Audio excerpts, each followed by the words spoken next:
الحمد لله رب العالمين والصلاة والسلام على سيد الأنبياء والمرسلين أما بعد فأعوذ بالله من الشيطان الرجيم بسم الله الرحمن الرحيم إذ قال له ربه أسلم قال أسلمت لرب العالمين ووصى بها إبراهيم بنيه ويعقوب يا بني إن الله اصطفى لكم الدين فلا تموتن إلا وأنتم مسلمون صدق الله العظيم۔ احباب دی وقار، آج ہمیں سورہ بقرہ کی آیت نمبر 131 اور آیت نمبر 132 پڑھنے کی سعادت حاصل ہو رہی ہے۔ ان دو آیات میں بھی حضرت سیدنا ابراہیم علیہ السلام کا تذکرہ ہے۔ پہلی آیت مقدسہ میں حضرت سیدنا ابراہیم علیہ السلام کو جب رب تعالیٰ کی طرف سے اسلام لانے کا اور رب تعالیٰ کی بارگاہ میں سر تسلیم خم کرنے کا حکم ہوا تو حضرت ابراہیم علیہ السلام نے فوراً عرض کی کہ میں تمام جہانوں کے پروردگار کی بارگاہ میں سر تسلیم خم کرتا ہوں۔ اور دوسری آیت مقدسہ میں جو حضرت سیدنا ابراہیم علیہ السلام نے اپنی اولاد کو وصیت فرمائی تھی، اس کا تذکرہ خلاق ارض و سماوات نے کیا ہے، اور اس میں ہمارے لیے بہت خوبصورت رہنمائی بھی موجود ہے۔ ارشاد فرمایا اذ قال له ربه اسلم، اور اے حبیب آپ یاد کریں جب ان سے فرمایا، یعنی حضرت ابراہیم علیہ السلام سے ان کے پروردگار نے ارشاد فرمایا اسلم، کہ تم اسلام قبول کر لو، رب تعالیٰ کی بارگاہ میں اپنی جبین نیاز کو جھکا لو۔ قال اسلمت لرب العالمین، تو حضرت ابراہیم علیہ السلام نے عرض کی کہ میں نے تمام جہانوں کے پروردگار کی بارگاہ میں سر تسلیم خم کر دیا، یعنی جو بھی رب تعالیٰ کے احکامات ہیں بغیر کسی چون و چرا کے، بغیر کسی اعتراض کے، انتہائی عاجزی کے ساتھ، خلوص کے ساتھ ان احکامات کو ادا کرنے کا پختہ ارادہ کر دیا۔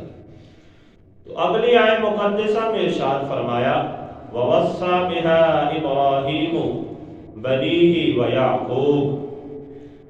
اور اسی کے ساتھ وصیت فرمائی حضرت ابراہیم علیہ السلام نے اور حضرت سیدنا یعقوب علیہ السلام نے اپنے بیٹوں کو، یعنی کیا وصیت فرمائی کہ جو رب تعالیٰ نے حضرت ابراہیم علیہ السلام کو احکام نازل فرمائے، اپنی عبادات کرنے کا رب تعالیٰ نے حضرت سیدنا ابراہیم علیہ السلام کو حکم فرمایا، تو انہوں نے رب تعالیٰ کی بارگاہ میں سر تسلیم خم کیا اور ان تمام احکامات کی اپنے اولاد کو، اپنے بیٹوں کو بھی وصیت فرمائی۔ یا بنی ان اللہ اصطفى لکم الدین، اور یہ بھی وصیت فرمائی کہ اے میرے بیٹو، بے شک رب تعالیٰ نے تمہارے لیے دین کو چن لیا، تمہارے لیے رب تعالیٰ نے دین کو چن لیا ہے۔ فلا تموتن الا وانتم مسلمون، پس تم نہ مرنا مگر مسلمان ہو کر۔ تو احباب دی وقار، اس میں ہمارے لیے بڑا خوبصورت درس ہے کہ ہم میں سے ہر بندہ اپنی اولاد کو دنیاوی اعتبار سے تو بڑی وصیتیں کرتا ہے، دنیاوی اعتبار سے تو بڑی ہدایات اپنی اولاد کو کر جاتا ہے، لیکن جب دین اسلام کی باری آتی ہے، دین سکھانے کی باری آتی ہے، تو اس وقت ہم میں سے اکثر لوگ صفر کے درجے میں نظر آتے ہیں، سوائے چند دیکھے کہ جو اپنی اولاد کو کچھ نہ کچھ شریعت کے احکامات پہ عمل کرنے کا حکم دیتے ہیں، ورنہ ہم میں سے تو اکثر لوگ اپنی اولاد کو نماز تک پڑھنے کی تلقین نہیں کرتے۔ اور حضرت سیدنا ابراہیم علیہ السلام اور حضرت سیدنا یعقوب علیہ السلام نے اپنی اولاد کو اس بات کی وصیت کی کہ رب تعالیٰ نے تمہارے لیے دین کو پسند فرمایا ہے، چن لیا ہے، لہذا تم بھی دین کے احکامات کے سامنے سر تسلیم خم کر لو۔ تو احبابی دی وقار، اس آیہ مقدسہ کی تفسیر کے اندر مفسرین کرام نے اس طرح کی بہت سی احادیث نقل کی ہیں۔ تفسیر صراط الجنان کے اندر کچھ احادیث اس کی تفسیر میں بیان کی، تو وہ احباب کے گوش گزار کرتا ہوں۔ حضرت سیدنا عبداللہ بن عمر رضی اللہ تعالی عنہ نے ایک شخص سے فرمایا کہ اپنے بچے کی اچھی تربیت کرو، کیونکہ تم سے تمہاری اولاد کے بارے میں پوچھا جائے گا کہ تم نے اس کی کیسی تربیت کی اور تم نے اسے کیا سکھایا۔ یعنی جو حضرت سیدنا ابراہیم علیہ السلام نے اپنی اولاد کو وصیت کی کہ تم رب تعالیٰ کے احکامات کو تسلیم کرنا اور دین اسلام کو تمہارے لیے رب تعالیٰ نے پسند فرمایا ہے، لہذا تم اسی دین پر ڈٹے رہنا، اسی حالت میں تمہیں موت آنی چاہیے۔ تو اس حدیث مبارکہ میں جو حضرت عبداللہ بن عمر رضی اللہ تعالیٰ عنہ سے مروی ہے، اس حدیث مبارکہ میں بھی اسی بات کا درس مل رہا ہے کہ تم اپنی اولاد کی اچھی تربیت کرو، جیسے حضرت سیدنا ابراہیم علیہ السلام نے اپنی اولاد کی تربیت کی۔ اسی طرح مفتی احمد یار خان نعیمی علیہ رحمہ آپ بیان فرماتے ہیں کہ اچھے ادب سے مراد یہ ہے کہ بچے کو دیندار، متقی اور پرہیزگار بنانا۔ پھر آگے ارشاد فرمایا اولاد کے لیے اس سے اچھا عطیہ کیا ہو سکتا ہے کہ یہ چیز دین و دنیا میں کام آتی ہے۔ یعنی بندے کا متقی بن جانا، دیندار بن جانا، نمازی بن جانا، یہ اولاد کے لیے سب سے بہترین قسم کا عطیہ ہے۔ اگر بندہ اولاد کو عالی شان گھر دے کے چلا جاتا ہے، اولاد کو انتہائی قیمتی قسم کی گاڑی دے کے چلا جاتا ہے، اولاد کو دنیاوی ڈگریاں دلوا کر کسی بڑے منصب پہ فائز کر کے چلا جاتا ہے، اس میں بھی اولاد کا فائدہ ہے، لیکن یہ صرف دنیاوی اعتبار سے فائدہ ہے اور اس کا آپ کو کوئی زیادہ فائدہ ہونے والا نہیں ہے۔ اولاد کو تو دنیا کی زندگی میں فائدہ ہوگا، لیکن آپ کو اس کا آخرت میں یا قبر کے اندر کوئی فائدہ نہیں ہوگا۔ جو بندہ یہ چاہتا ہے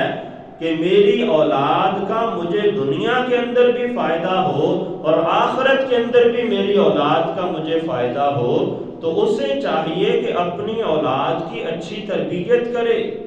انہیں قرآن کریم پڑھنا سکھائے، انہیں نماز کی عادت ڈالے۔ جب آپ دنیا کے اندر صرف اولاد کے لیے اتنا کام کر جاتے ہیں کہ اولاد کو قرآن سکھا جاتے ہیں اور انہیں نماز پڑھنے کی عادت ڈال جاتے ہیں، تو سمجھ لیں کہ تمہارا کام ہو گیا۔ اس لیے کہ جس اولاد کو آپ نے نماز کا عادی بنا دیا، وہ دن میں باقاعدگی کے ساتھ کم از کم 5 مرتبہ آپ کے لیے ضرور دعا کرے،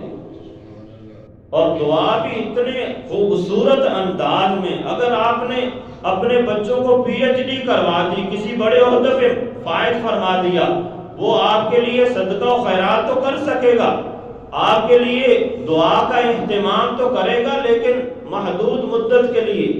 سال کے اندر کوئی 1 مرتبہ سالانہ برسی کر لی یا 2-4 مرتبہ کر لیا۔ لیکن جس بچے کو آپ نمازی بنا گئے، وہ بچہ دن میں 5 مرتبہ آپ کے لیے دعا کرے گا، اور دعا بھی ایسے کمال انداز سے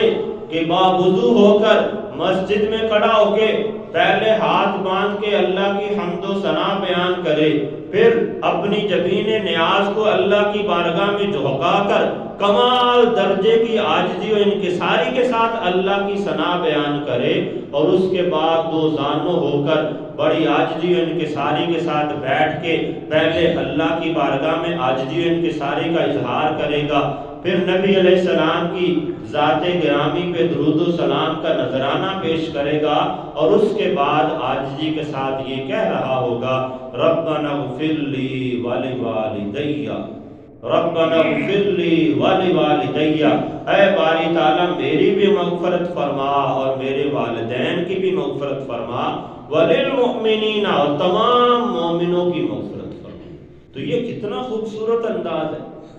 آپ اگر اولاد کو کروڑوں روپے کی مالیت دے کے چلے جائیں، وہ اس قدر اہتمام کے ساتھ، خلوص کے ساتھ آپ کے لیے دعا نہیں کر سکتے جس قدر خلوص کے ساتھ، اہتمام کے ساتھ، باقاعدگی کے ساتھ آپ کا ایک نمازی بچہ آپ کے لیے دعا کر سکتا ہے۔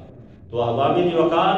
آج کی جو آیت مقدسہ ہم نے اس درس کے لیے پڑھی ہے، اس آیت مقدسہ میں جیسے حضرت سیدنا ابراہیم علیہ السلام نے اپنی اولاد کی اچھی تربیت کی، اسی طرح ہمیں بھی اپنی اولاد کی اچھی تربیت کرنی چاہیے۔ دنیا بھی انہیں سکھائیں، مال و دولت بھی انہیں دیں، دنیاوی تعلیم بھی انہیں دیں، لیکن اس کے ساتھ ساتھ انہیں قرآن کے ساتھ محبت